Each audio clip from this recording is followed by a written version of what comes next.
Sekali lagi, kita tidak perlu kecil hati, tidak perlu takut. Urusan kalah, digugat EU, kita kalah, kemudian kita mundur, enggak. Nah, nanti ada babak kedua lagi kita ingin lakukan. Karena saya bilang begini di ILC, Pak Jokowi tidak paham Pancasila tuh. Orang marah tuh. Kalau saya bilang Pak Jokowi paham Pancasila, kenapa orang nggak marah? Padahal dua-duanya statusnya pendapat gitu kan. Sekarang timbul semacam kesan hanya pendapat yang pro rejim yang disebut kebebasan berpendapat.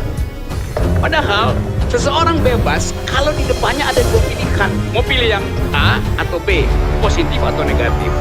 Kalau saya bilang Pak Jokowi paham Pancasila, beban pembuktiannya di saya harus buktikan beliau paham.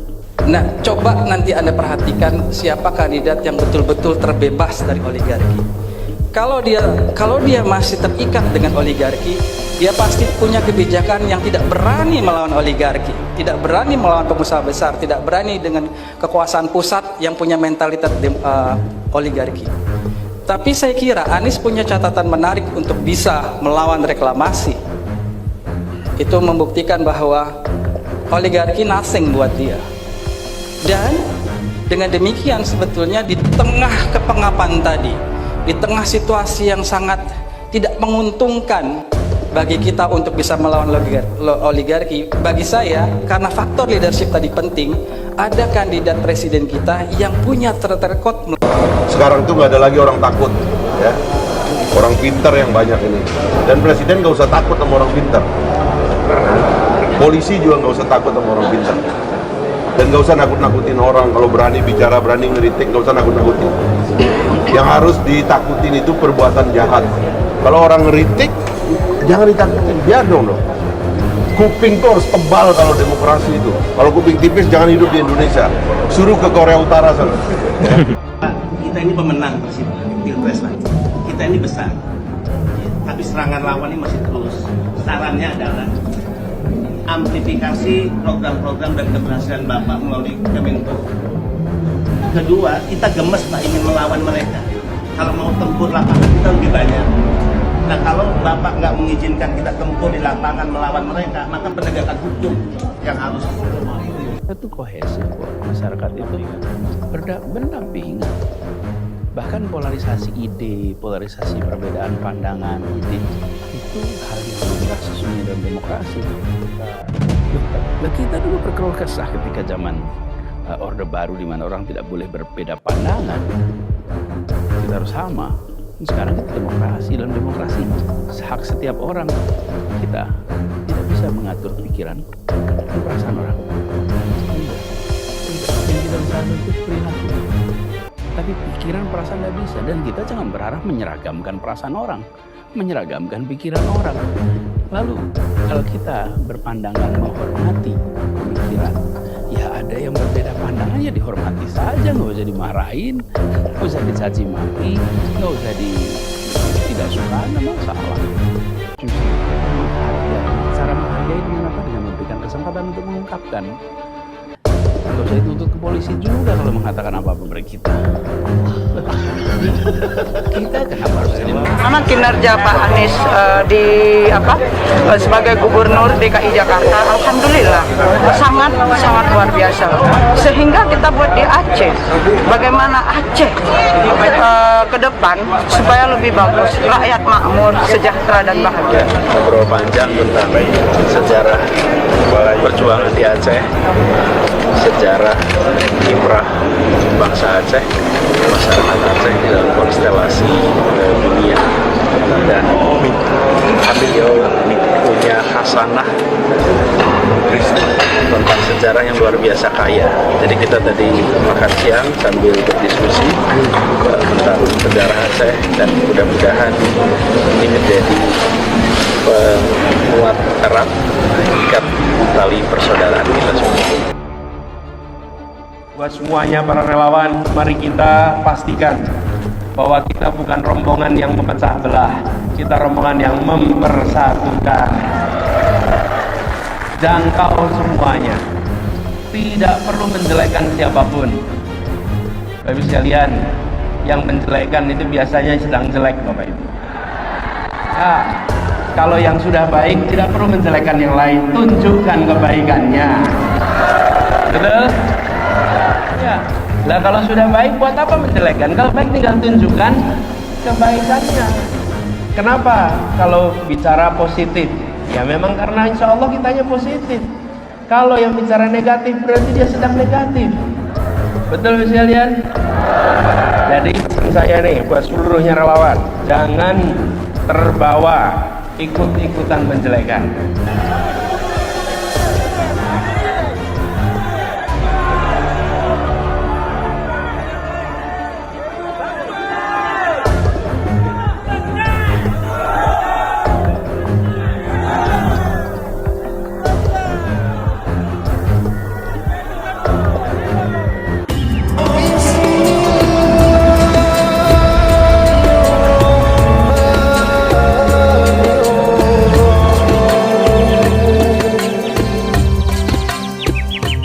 Di padang mahsyar kelak, ketika seluruh manusia dikumpulkan dari Adam sampai kiamat, bayangkan sejak Adam sampai kiamat berapa triliun manusia berkumpul di satu tempat, dan pada saat itu hampir seluruh manusia gelisah. Kenapa mereka gelisah? Karena mereka ingin status hukumnya masuk surga atau neraka, sementara pengadilan belum juga dimulai. Samalah kalau kita dinyatakan tersangka sama polisi, kan kita mau cepat diadili. Adili saya, kalau saya salah berapa tahun vonisnya, kalau tidak salah adili lalu lepaskan dari sangkaan itu. Demikian juga di padang mahsyar, hampir seluruh manusia gelisah, saya ini masuk surga atau masuk neraka, sementara pengadilan belum juga dimulai. Dalam keadaan gelisah itu, datanglah sekelompok manusia menghadap kepada Nabi Adam. Ya Adam, engkau adalah bapak kami semua, tolong menghadap kepada Allah, berdoa supaya segera di muka pengadilan. Mendengar ini Nabi Adam geleng kepala. Saya malu ketemu Allah hari ini. Kenapa? Saya pernah makan barang haram sekali waktu saya hidup. Di mana mau kusimpan mukaku? Adam alaihi salam sekali makan barang haram, malu ketemu Allah di akhirat kelak. Di mana mereka yang pegawai negeri, sejak masuk pegawai negeri nyogok, seluruh gaji-gajinya sampai pensiun haram di sisi Allah. Seumur-umurnya makan barang haram, di mana mau kau simpan mukamu nanti di akhirat? Lalu Nabi Adam berkata, silakan kau datang kepada Nabi Ibrahim alaihissalam, minta kepada Ibrahim alaihissalam. Datang lagi sekelompok manusia ini, ya Ibrahim, engkau adalah kakek para nabi, tolong menghadap kepada Allah, berdoa supaya segera dibuka pengadilan. Mendengar ini Nabi Ibrahim pun geleng kepala. Hai, mas susah, masih ritoka iya. Saya juga malu ketemu Allah hari ini. Kenapa? Saya pernah bohong sekali waktu saya hidup. Di mana mau kusimpan mukaku hari ini? Ibrahim alaihissalam sekali bohong, malu ketemu Allah di akhirat kelak. Di mana anggota DPR yang tiada hari tanpa bohong? Di mana para politisi ketika kampanye pilkada, pilgub, pilpres banyak janjinya, setelah terpilih tidak pernah dilaksanakan janjimu? Di mana kau nanti di akhirat? Cari kau nanti dengan Allah. Mana ini pembohong semua? Ibrahim alaihissalam sekali bohong, malu ketemu Allah. Di mana kita yang politisi tidak hari tanpa bohong? Lalu Ibrahim alaihissalam berkata, coba kau datang kepada Nabi Nuh alaihissalam, minta berdoa. Datang lagi sekelompok manusia ini menghadap kepada Nabi Nuh. Ya Nuh, engkau adalah Nabi dan Rasul, tolong menghadap kepada Allah, berdoa supaya segera dibuka pengadilan. Nabi Nuh pun berkata, susah juga, saya malu ketemu Allah hari ini. Kenapa? Saya pernah diutus menjadi Nabi. La ilaha illallah, tiada Tuhan selain Allah, jangan sembah kecuali Allah. Anakku lawan saya. Saya malu ketemu Allah. Saya diutus menjadi Nabi, justru anakku melawan saya. Nuh alaihi salam, satu anaknya membangkang, malu ketemu Allah di akhirat kelak. Gimana kita yang 3 anak, tidak ada yang tahu sholat, satu pengedar, satu pengisap, satu kawin lari di bawah bandar. Nuh alaihi salam, satu saja anaknya, malu dan takut ketemu Allah. Gimana bapak-bapak? 4 anaknya tidak ada yang bangun sholat subuh. Demi Allah, yang bisa menyelamatkan kita nanti di akhirat ketika kita sudah dikubur, bukan rumah mewah, bukan rumah dinas, bukan mobil mewah, bukan tabungan, tapi apa? Anak yang soleh dan soleha yang mendoakan kita. Suatu ketika Nabi Allah Muhammad sallallahu alaihi wasallam menuju ke satu tempat. Dalam perjalanan ke tempat itu, Nabi Allah Muhammad sallallahu alaihi wasallam beserta sahabat lalu berkata, Nabi, cepat-cepatkan langkahmu. Kenapa? Nabi melewati pemakaman. Nabi bersabda, peri-peri kok. Sahabat langkahkan kaki dengan cepat. Selesai di tujuan, Nabi sampai balik lagi dengan rute yang sama melewati kuburan. Sahabat ingin mempercepat langkahnya karena tadi disuruh cepat. Sahabat mempercepat langkahnya.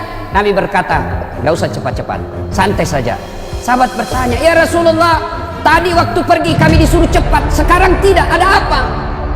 Nabi menjelaskan, andai saja kau diberi pendengaran seperti telingaku, kau dengar ini orang tadi disiksa, diazab di kuburnya, disiksa di kuburnya. Saya tidak betah, kasihan saya tidak betah mendengar dia disiksa lama-lama, maka saya percepat supaya saya tidak dengar. Waktu pulang tidak lagi. Kenapa? Saya dengar berita dari Jibril, Allah perintahkan malaikat penyiksa kubur, hentikan siksaanmu. Kenapa? Tidak mungkin bapaknya kusiksa di kuburnya sementara anaknya lagi mengaji sekarang membaca Bismillahirrahmanirrahim. Baru anaknya membaca basmalah, orang tuanya sudah lepas dari azab kubur. Itu anak yang soleh. Kalau anak yang suka mabuk, anak pezina, anggota DPR tapi nipu, jadi politisi tapi koruptor, bapaknya nanti juga disiksa di kubur. Nabi Nuh lalu berkata, tolong kau datang kepada Muhammad, Nabi penghulu segala nabi. Datanglah sekelompok manusia ini menghadap kepada Nabi Muhammad. Ya Muhammad, engkau Nabi dan Rasul, tolong menghadap kepada Allah, berdoa supaya segera dibuka pengadilan. Kalau Nabi sebelumnya angkat tangan dan malu ketemu Allah, Nabi Muhammad berkata, kalau bahasa kita, tenang sampean, duduk mako, sudah mana no, duduk kok, saya menghadap kepada Allah. Hari ini Allah dengarkan doaku. Di sini berlaku salah satu mukjizat saya. Selain waktu saya hidup punya mukjizat Al-Quran, jari-jari tangan saya keluar air, kemana saya jalan dilindungi oleh awan. Hari ini berlaku mukjizatku di akhirat satunya. Apa? Allah dengarkan doaku hari ini. Syafaat saya berlaku hari ini, di mana seluruh manusia tidak didengar doanya, malaikat pun tidak didengar pemohonannya hari ini, hanya saya yang didengar Allah. Duduk sampean. Nabi lalu menghadap kepada Allah. Ya Allah, kami sadar banyak dosa dan kesalahan, kami sadar banyak maksiat, tapi kami sudah sadar juga Engkau Maha Pengasih dan Maha Penyayang. Ya Allah, tolong ampuni dosa dan kesalahan kami ya Allah. Lalu mulai buka pengadilan. Mendengar ini, dari aras Allah kedengaran suara, ya Muhammad, aku kabulkan doamu hari ini, kau bangkit dari sujudmu. Lalu Allah perintahkan malaikat, siapkan segala keperluan, pengadilan mulai hari ini kita siapkan. Pengadilan mulai diproses, mulailah kita diadili satu demi satu berkat doanya Nabi dan syafaatnya Nabi. Ketika Nabi ceritakan masalah ini, sahabat bertanya, ya Rasulullah, apakah semua umat Islam mendapat syafaatmu? Syafaat itu kalau di kantor wali kota, rekomendasi, kata belece, nota.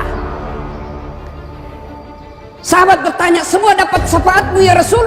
Tidak. Kalau kau mau mendapat syafaatku, ada dua syaratnya. Apa syaratnya? Kata Nabi, satu, aqimis salat, tetongangi sampajange, dirikan sholat. Ini yang paling penting Pak. Ayo, Bapak mau mendapat syafaat, periksa dirinya. Sholatnya bagaimana? Mari geledah diri kita. Saya mengamati dari 5 rukun Islam, sholat ini yang paling banyak dilalaikan orang Islam. Puasa Pak, biar tukang judi ikut puasa Ramadan,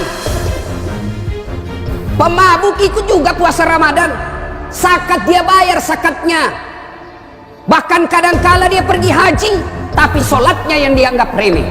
Demi Allah, Bapak tidak haji tetap dianggap Islam, Bapak tidak puasa Ramadan tetap dianggap Islam, tidak bayar zakat tetap dianggap Islam. Tapi ketika tidak mendirikan sholat, demi Allah, kafir di hadapan Allah. Kafir. Buka Al-Quran, surah Al-Anfal Al-Fat ayat 29 Allah jelaskan, Muhammad Rasulullah walladzina ma'ahu asidda walal kuffar ruhama'u bainahum tarahum ruk'an sujada. Tanda umat Muhammad itu kalau dia mengaku Islam, ruk'an sujada, kamu lihat mereka ruku dan sujud sholat 5 waktu. Bapak tidak puasa 5 tahun berturut-turut tidak puasa, tobat hari ini, besok dia bayar puasanya yang lepas, tidak ada lagi kalanya. Tidak bayar zakat 5 tahun berturut-turut, tobat hari ini, besok dia bayar semua zakatnya, selesai utang zakatnya. Tidak haji padahal sudah mampu, tahun depan dia daftar, tahun depannya dia berangkat haji, selesai utangnya soal haji. Tapi kalau bapak tidak sholat subuh tadi, bagaimana cara bayarnya? Coba jelaskan. Yang tidak sholat subuh tadi bagaimana cara bayarnya? Tidak ada, tinggal nunggu siksaannya. Begitu bapak tidak sholat subuh, besok bagaimana caranya? Dia bilang anak muda, besok Ustaz saya sholat subuh. Ya besok untuk besok, saya sholat 2 kali, lebih salah lagi. Tidak ada pak. Kita berdoa kepada Allah, ya Allah berikan saya kebahagiaan, ya Allah berikan saya kemuliaan, ya Allah sukseskan usahaku, ya Allah perbaiki rumah tanggaku. Allah jawab permohonan kita. Hayya 'alas shalah, sini saya kasih kau kemohonanmu. Hayya 'alal falah, sini saya kasih kau kemenanganmu. Apa yang kau mau? Sini. Hayya 'alal falah artinya mari saya kasih kau kemenangan. Tapi apa jawaban kita? Tunggu, lagi meeting. Hebatnya tahu Tuhannya suruh menunggu. Wali kota saja kalau panggil ajudan langsung lari ajudannya pak. Ajudan lari langsung pak. Siapa? Biar lagi tidur langsung bangun. Lalu kenapa ketika Allah yang memanggil kita, hayya 'alas shalah, kawan kita tunggu lagi ada pembeli. Di mana Allah mau memperbaiki hidup kita? Sholat aja kita anggap remeh. Yang kedua, syarat mendapat syafaat menurut Rasulullah Sallallahu Alaihi Wasallam, perbanyaklah menyebut namaku. Apa realitasnya? Apa pelaksanaannya menyebut nama Nabi? Salawat kepada Rasulullah Muhammad Sallallahu Alaihi Wasallam. Kadang saya ditanya, Ustaz, kenapa doaku tidak dijabah Allah? Kenapa doaku tidak dijawab Allah? Salah satu sebabnya, siapa yang berdoa tidak diawali dan diakhiri dengan salawat, maka doanya tergantung antara langit dan bumi. Bapak passwordnya berdoa, kalau mau berdoa Allahumma salli ala Sayyidina Muhammad wa ali Sayyidina Muhammad, baru terbuka pintu aras doa. Ketika tidak bersalawat, tidak akan sampai doa kita. Coba perhatikan, ketika Allah merintahkan kita puasa, Allah tidak ikut menunaikan ibadah puasa. Ketika Allah perintahkan kita haji, Allah tidak ikut menunaikan ibadah haji. Ketika Allah perintahkan kita bayar zakat, Allah pun tidak ikut menunaikan ibadah zakat. Tapi ketika Allah merintahkan kita sholawat, dengar baik-baik firman Allah, innallaha wa malaikatahu yusalluna ala nabi. Sesungguhnya Allah dan para malaikatnya bersalawat kepada Rasulullah Muhammad sallallahu alaihi wasallam. Maka wahai orang-orang yang beriman, yusalluna ala nabi, ya ayyuhalladzina amanu sallu alaihi wasallimu taslima. Bersalawatlah dengan garis bawahi catatannya dengan sebaik-baik salawat. Kadangkala kita salawat tidak ikhlas, kadangkala kita salawat penyebutannya tidak bagus. Muhammad SAW, apa artinya? Perbaiki salawat karena itu bagian kecintaan kepada Nabi. Bapak saudara-saudara sekalian yang saya hormati, saya kasih contoh konkret kenapa doa tidak diijabah Allah. Kita bersahabat 2 orang. Anggaplah saya dengan bapak bersahabat. Ada anak saya nakal betul. Bapak lagi sakit gigi, anak saya mukul, tak, ribut aja kerjanya. Begitu saya meninggal, datanglah anak saya minta pertolongan kepada bapak. Pak, om, tolonglah saya mau bayar uang sekolah tapi tidak ada duit, pinjam luang duitnya. Lalu bapak berpikir apa? Ini anak kurang ajar, selama ini bikin pusing kita, tidak pernah kita dikasih tenang di komplek. Datang istrinya bapak, Pak, jangan kau lihat itu anak, jangan kau lihat itu sifatnya anak, ingat bapaknya. Siapa bapaknya? Baik itu bapaknya. Akhirnya apa? Anak ini ditolong bukan karena melihat kelakuan anaknya, tapi mengingat jasa-jasa bapaknya. Akhirnya apa? Dikabulkan keinginannya. Kalau Allah melihat dosa dan kesalahan kita, Pak, istri aja kita tipu, kita di kantor suka bohong, kita suka makan barang haram, sepertinya Allah tidak akan mendengarkan doa kita. Tapi doa sebelum kita lakukan, kita menyebut ya Nabi salam alaik, ya Rasul salam alaik, ya Habib salam alaik, salawatullah alaik. Akhirnya apa? Allah kabulkan doa kita, bukan karena melihat kita, tapi kita menyebut orang yang dicintai oleh Rasul, dicintai oleh Allah Subhanahu wa Ta'ala. Heran kalau ada orang Islam malas menyebut Nabi, padahal Nabi selalu mencintai kita sejak hidup sampai akhir hayat beliau. Masih ingat Bapak Saudara yang saya muliakan, ketika Nabi sakaratil maut, datang malaikat ingin mencabut nyawanya. Ya Muhammad, hari ini saya diperintah Allah untuk mencabut nyawamu, bagaimana menurutmu? Nabi menjawab, ya Jibril, saya tidak khawatir. Kalau hari ini saya harus dicabut nyawaku, tolong berikan saya berita gembira. Jibril menjawab, seluruh dosa-dosamu Muhammad sudah diampuni, seluruh malaikat sudah ngantri menunggu kamu, seluruh nabi dan rasul haram masuk surga sebelum engkau lebih dulu masuk ke dalam surga. Mendengar ini Nabi lalu menjawab, ya Jibril, saya tidak mencemaskan diriku, yang aku khawatirkan umatku. Bagaimana umatku sepeninggal saya nanti? Jibril lalu naik menghadap kepada Allah. Turun Jibril membawa berita, ya Muhammad, ada berita gembira dari Allah. Meskipun engkau sudah tidak di tengah-tengah umatmu, meskipun engkau sudah tidak di tengah-tengah umatmu, meskipun engkau tidak di tengah-tengah umatmu, selama umatmu masih berpegang kepada Quran dan Sunnah, aman umatmu. Nabi lalu berkata, silakan eksekusi, cabut nyawaku. Mulailah dicabut nyawanya Rasulullah, meninggalkan telapak kaki, meninggalkan betis, naik ke perut, sampai ke dada, sampai ke kerongkongan. Di bibir beliau, apakah beliau ketika mau keluar nyawanya, siapa yang disebut? Apa beliau sebut Khadijah? Apa beliau istri Aisyah? Apa beliau sebut cucunya Hasan Husain? Tidak. Siapa yang disebut? Ummati, ummati, ummati. Umat kita yang disebut Nabi.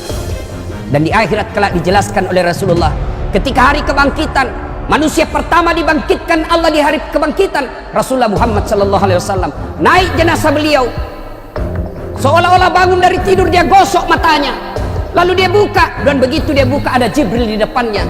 Lalu Nabi bertanya, ya Jibril, hari apa ini Jibril? Jibril menjawab, ini hari kebangkitan seperti yang dijanjikan Allah kepadamu.